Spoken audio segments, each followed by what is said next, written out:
monde, très heureux de vous retrouver sur le plateau de Delta TV pour un nouvel agenda sport et je reçois aujourd'hui pour la première fois l'entraîneur de l'USG, Stéphane Clairet. Stéphane, bonjour. Bonjour. Bien évidemment, avec lui, nous ferons un tour d'horizon de l'actu foot sur Gravelines et nous tenterons de savoir si l'effectif et les résultats sont en adéquation avec les ambitions affichées du club en début de saison, à savoir la montée. On commence, si vous le voulez bien, avec le BCM qui, samedi soir, sera à Cholet pour le compte de la 4e journée de Pro A. Un voyage à la Mailleraie est toujours par définition un match périlleux et les Gravelinois ont de quoi être confiants. Ne viennent-ils pas d'ailleurs de battre le Paris Levallois chez lui dans la capitale ? On peut légitimement envisager une issue favorable à ce match. À noter également que Jonathan Roussel sera cette fois côté Choletais, lui qui a migré cet été du moins en Vendée. Coup d'envoi de cette rencontre Cholet-BCM samedi soir à 20h. Quant aux filles du GBF, eh bien elles iront à Caen dimanche après-midi. Pas de hand ce week-end, c'est la Coupe de France. Il faudra attendre la semaine prochaine pour voir la réserve de l'USDK débarquer au Pont-de-Pierre pour le match de l'année des salles Frédéric Petit, à savoir USG-USDK.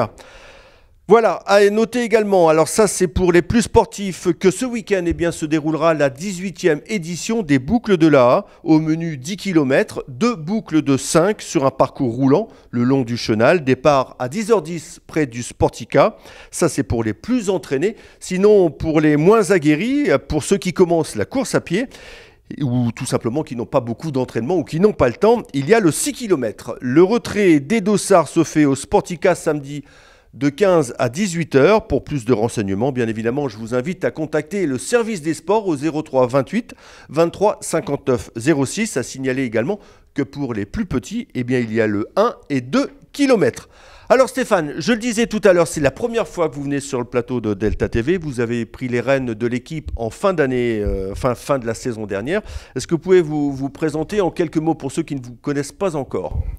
Écoutez, je m'appelle Stéphane Clairet, j'ai aujourd'hui 46 ans. Je suis marié, père de 2 grands enfants. Et je suis enseignant en technologie dans un collège à Longness. Vous êtes prof ? Je suis prof, oui. Alors, cette passion du foot, vous avez toujours été entraîneur, vous avez été joueur ? J'ai été joueur jusqu'en 1998. Et puis ensuite, j'ai commencé tout de suite à prendre en main des petits. C'était les pupilles à l'époque. Comme ça, vous avez commencé par les plus petits. J'ai commencé par, c'était pas les plus petits, hein, c'était la catégorie 13 ans d'aujourd'hui. Ouais. J'ai encadré ensuite des juniors également, et puis j'ai changé de club. J'ai commencé à encadrer dans le club de l'ES Arc. Et puis je suis parti à l'US Saint-Omer, où là je me suis occupé de l'école de foot. Donc je suis repassé chez les tout petits. D'accord. Et cette passion du foot, vous êtes né dans le foot, quoi ? Je ne suis pas spécialement né dedans, non. Mais il y a mon père qui a regardé toujours les matchs à la télé. Donc, dès l'âge de 6 ou 7 ans, moi, j'ai commencé à pratiquer un petit peu dans mon village. Et puis, ça ne s'est jamais arrêté. Et avant d'arriver à Gravelines, vous étiez ? Alors, j'étais l'an dernier sans club, volontairement, puisque j'avais subi une opération du genou qui m'a immobilisé pendant 2 mois et demi. Mais j'avais fait 2 saisons à Saint-Omer avec mon ami Nicolas Gilbert. Auparavant, j'avais fait 2 saisons à Aire-sur-la-Lys. Et encore avant ça, j'avais fait 5 saisons à Saint-Omer également, puisque c'est là que j'ai commencé à entraîner des seniors. D'accord. Est-ce qu'il y a une méthode spéciale, Stéphane Clairet ? Non ? Je pense pas, non. Par rapport aux autres, non ? Non, il y a... Comment vous définiriez ? J'essaye d'aborder les choses le plus simplement possible et d'aller à l'essentiel. Maintenant, je ne dis pas que les autres sont plus compliqués que moi, mais voilà, j'ai un discours assez direct, assez franc. Ça passe ou ça passe moins bien, mais ça a le mérite d'être suffisamment précis au niveau des discussions avec les joueurs ou avec mes collègues entraîneurs. Et jusqu'aujourd'hui, moi je suis là depuis le mois d'avril dernier. Alors justement, vous êtes arrivé en fin de saison l'année dernière. Oui. Vous avez souhaité conserver une certaine stabilité, puisque l'effectif en fait n'a pas été très remanié, ou vous n'avez pas forcément eu les moyens de... Non, c'était une volonté de pouvoir continuer à travailler avec les gens que j'avais eus pendant 2 mois en fin de saison, parce que ces joueurs-là m'avaient plu. aussi bien de par leur qualité de footballeur que de par leur qualité d'homme, tout simplement. Vous les aviez découverts quand vous êtes arrivé? Oui, je les ai découverts. Bon, il y en a quelques-uns parmi les plus anciens qu'on connaissait un petit peu, hein, des garçons comme Judical Brice-Malien, Mathieu Auguet, Olivier Sborny. C'est la vieille garde, des vieux de la vieille quand même. Olivier est peut-être un peu moins vieux que les autres. Ce sont des gens qui ont déjà bien vécu dans le foot, et qui sont toujours en pleine forme, et qui sont surtout dans un état d'esprit assez remarquable. Et c'est aussi là-dessus que j'interviens beaucoup. Alors vous le disiez que vous aviez repris l'équipe en avril dernier, c'est ça? Il restait 6 ou 7 matchs. Il restait 7 matchs, oui. Ça a failli passer. Il n'y a pas manqué grand-chose. Je serais tenté de dire, est-ce que vous... Il rigole déjà. Est-ce que vous êtes arrivé trop tard, non? Non, ça on peut pas tirer des conclusions comme ça ou se poser la question. Parce qu'il n'y a pas manqué grand-chose quand même. Non, il n'y a pas manqué grand-chose. À la rigueur, il nous a manqué 2 points, je pense. C'était le match contre Bastia où on a fait match nul, alors qu'on avait le match en main complètement, et on a pris un penalty un peu venu d'ailleurs, comme on dit. Et ce jour-là, on a fait match nul. À l'arrivée, il nous manque 2 points, et c'est peut-être les 2 points qui nous auraient mis à égalité avec une équipe comme Noisy-le-Sec. Ouais. Et Noisy-le-Sec, au goal average particulier, on était devant eux, tout simplement. Donc si on n'avait pas fini dernier du championnat, on serait aujourd'hui toujours en CFA2 de par le jeu des repêchages. Ouais. Mais parce que c'est toujours la valse des repêchages. S'il y a une place invitée, c'est la dernière de toute façon. Ah oui, la dernière, c'est automatiquement la descente. Bon, après, les repêchages, c'est toujours une attente de ce qui se passe au-dessus. C'est-à-dire, est-ce qu'il y a des clubs qui vont déposer le bilan? Est-ce qu'il y en a qui vont complètement s'écrouler ou pas? C'est très aléatoire. Non, la meilleure des places, c'est d'être sûr mathématiquement qu'on va rester dans le championnat où on se trouve. Alors, vous êtes descendu.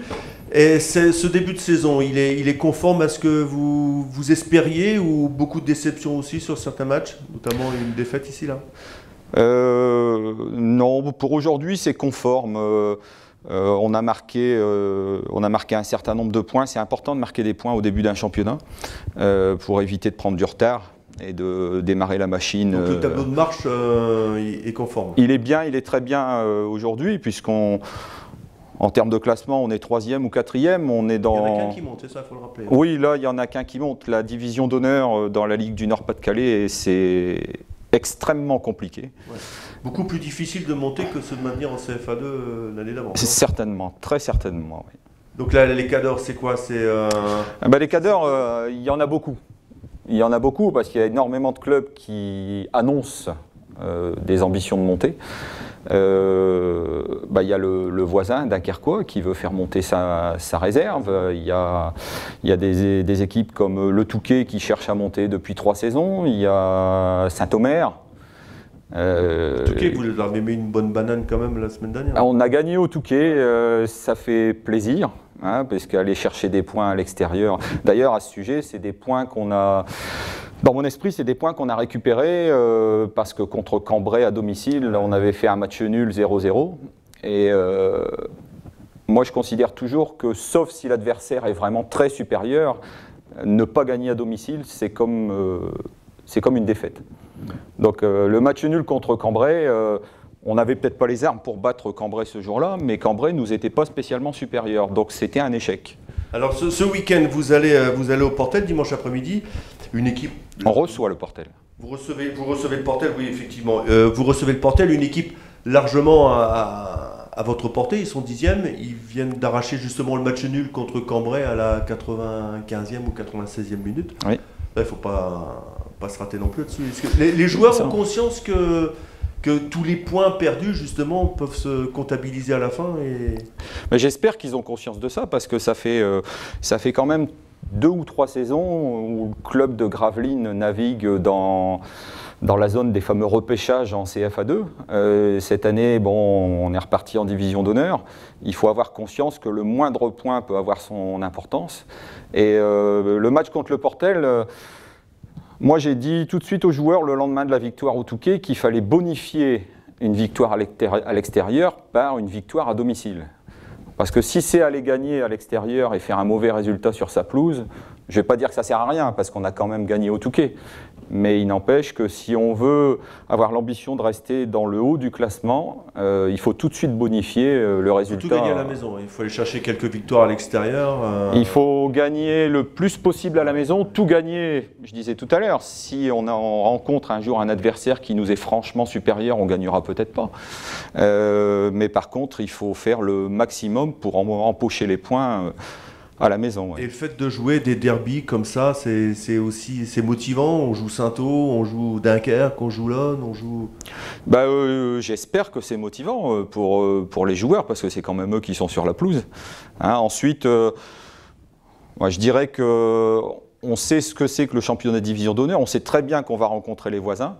Maintenant, cette notion de derby, moi, elle me convient dans une certaine limite, c'est-à-dire que si ça devient un derby pour qu'on assiste à du n'importe quoi, personnellement, ça ne m'intéresse pas du tout. Il y a quand même de bons techniciens ici. Mais il y a partout, il y a partout dans la région des très bons techniciens et des gens qui ont envie de gagner des matchs, d'être classé le mieux possible à la fin. Donc oui, c'est toujours intéressant, c'est certain. Alors ce match, vous avez un effectif au complet pour affronter le Portel ? Non, l'effectif n'est pas au complet depuis le match contre Cambrai. Hein, puisqu'on a Judicaël Brice-Malien qui s'est fait un peu mal aux adducteurs sur une action de jeu. Hein, ce n'est pas une blessure qui intervient à l'entraînement, c'est sur une action de jeu. On a... Comment ? Il était à froid ? Non, c'est au bout de 30 minutes sur un tacle pour récupérer un ballon. Il y a une extension un peu trop longue et ça tire dans les adducteurs. Et depuis, il n'est pas encore revenu. Il n'a fait que de la course. Voilà, depuis 10 jours, il ne fait que de la course. On a Abdel Mkika qui, à Outreau, en Coupe de la Ligue, s'est blessé tout seul à l'épaule. À l'épaule ? Oui. Donc c'est pas gênant pour courir, mais pour jouer au foot, c'est quand même un sport de contact. Hein, et aujourd'hui, il devrait reprendre l'entraînement ce soir, simplement. On a Mathieu Auguet et Olivier Sborny qui sont suspendus tous les deux. Ouais. Ça c'est embêtant, ça. C'est embêtant, oui, parce que ce sont des cadres. Ouais. Hein, et le rôle des cadres, d'ailleurs c'est un rôle qu'ils tiennent parfaitement depuis le début de saison. Ils font ce qu'on attend d'eux, c'est-à-dire être exemplaires premièrement sur la pelouse et en dehors de la pelouse, et tirer les partenaires vers le haut. Et quand on perd des cadres, on peut toujours remplacer, puisqu'on a un groupe de joueurs. Mais le souci, c'est de savoir si les garçons qui vont les remplacer seront tout de suite à la hauteur, entre guillemets. Oui. Alors Stéphane, dernière question, en fin d'année, vous serez combien au classement ? Le plus haut possible. Sur ce qu'on a vu là, sur ce que vous avez vu des effectifs à droite, à gauche, les résultats. La discussion qu'on a eue en début de saison avec le président, avec les dirigeants, avec les joueurs, parce qu'il faut que tout le monde entende le même discours, c'est qu'on joue pour être classé le plus haut possible. Maintenant, jamais je n'ai annoncé, ni moi d'ailleurs, ni personne d'autre, la montée comme objectif. Non, elle est dans toutes les têtes quand même. Maintenant, évidemment, si ça doit se présenter, on va quand même pas dire non, on n'y va pas parce que c'était pas l'objectif. Mais il faut déjà commencer par stabiliser, sportivement parlant, l'équipe première et le club tout entier, puisque on s'est par contre fixé un objectif de montée, c'est celui de notre équipe réserve. Ouais. Celui-là, on ne doit pas passer à côté. Maintenant, l'équipe première, on va jouer, comme on disait tout à l'heure, pour gagner le plus de matchs possible. Il y a 5 ou 6 équipes qui rêvent de la même chose. Ouais. Donc se retrouver à la fin avec ces 5 ou 6 équipes-là, ça fait quand même presque la moitié du championnat. Hein. Ça fait la moitié du championnat. Bah écoutez Stéphane, on fera un point en fin d'année. Hein, pas de problème. On essaiera de voir tout ça. Voilà, donc rendez-vous pour ce match face au Portel. Coup d'envoi à 15h dimanche. Voilà, au Stade des Huttes. Tout est dit. Eh bien, nous, on se retrouve la semaine prochaine. Stéphane, merci beaucoup. Merci. Et on se retrouve la semaine prochaine avec un nouvel agenda sport. D'ici là, portez-vous bien. Au revoir.